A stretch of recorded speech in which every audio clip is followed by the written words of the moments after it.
to Wilson Day 2019. Let it shine, let it shine.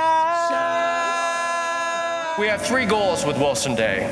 First, to help you build positive relationships with your hallmates. Second, to help you get to know the greater Rochester community beyond campus. And third, to help you learn how community engagement can be a significant part of your undergraduate experience at the University of Rochester. Today, you'll work alongside your new neighbors at schools, gardens, parks, hospitals, museums, and nonprofit organizations. Today, you will make the first connections that will help you become rooted to Rochester. Your activities in the community today will help to address social inequalities that are not unique to Rochester but are present in the community where we live.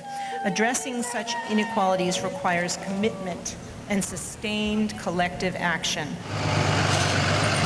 Here we're at the Gandhi Institute of Nonviolence and we're working in the garden.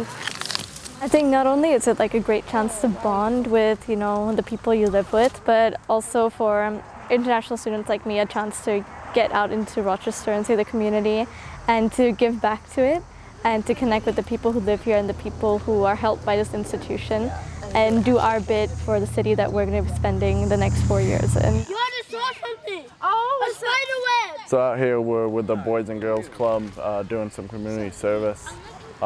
We went on a little nature walk.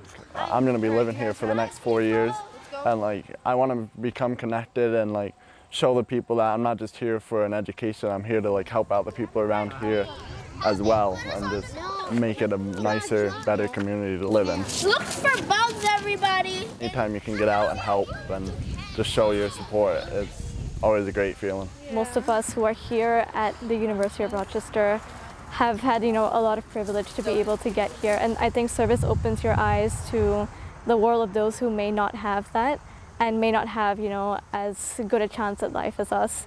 And I think it's our duty as citizens of the world and of our communities to do what we can to give back